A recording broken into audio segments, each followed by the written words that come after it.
My name is Frank Klein. I'm the Chief Operating Officer at Rocket Lab.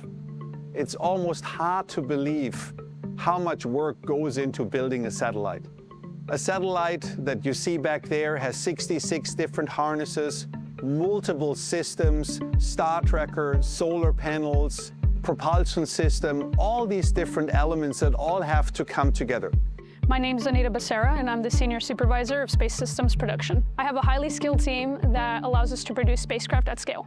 What's great about Rocket Lab is that everything is made in-house. So we have things like our reaction wheels, radios, some harnessing, all of those things are made by Rocket Lab, and it allows them to reach our work cells quicker.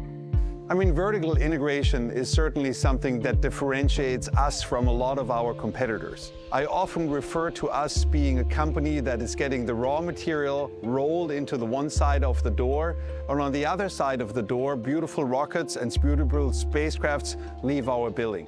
My name is Kimberly Frazier. I'm a Senior Integration and Test Lead at Rocket Lab. So we've taken a panel approach to building spacecraft, which essentially means that we're broken down the spacecraft into smaller parts and we're building and testing it in pieces. It also allows us to swap panels between spacecraft. So if we have one panel that fails or has an issue, we can just pull in another right away. Allows us to move a lot faster. What really helps us if you build a lot of the components in-house, that you can really look at your system from a holistic perspective. If we just look at the satellites behind us, we intentionally designed the satellite to an ideal stage, knowing what components are going to be added to the satellite. So we optimize not only the satellite, we optimize the components, so we optimize the entire system. And that also allows us to be much faster on the market because we control everything in-house.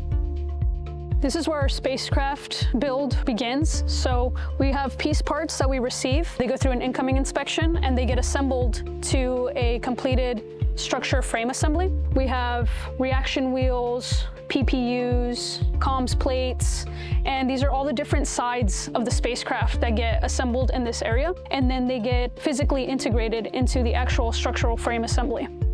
We put the first couple of panels on, and that's where we integrate a lot of the bulkier avionics components, and then we hand it off to engineering where they perform a lot of their tests. Yeah, so the INT team's job is the last piece in the flow. We're really the last group that gets to touch the satellite and make sure that everything is working before it goes out the door. So we're doing a lot of the little checks along the way and helping build those up with production, and then at the end doing the big system level test showing that the whole system works together. I think the biggest challenge is just moving fast. You're more likely to make mistakes or forget things or miscommunication between teams. And so we've really tried to build in those daily tag-ups, very clear work instructions, and very clear processes for this program to make sure that we all know what's going on. And if you're unsure, you know who to ask. The pure talent that is here within Rocket Lab is absolutely mind-blowing. We're not just building spacecraft, we're really redefining the space industry. So by having a very high vertical integrated approach, having the best people in the industry and outside the industry getting together, and also being absolutely dedicated every single day, that really makes the difference. And that allows us to grow faster than others. That allows us to be more competitive.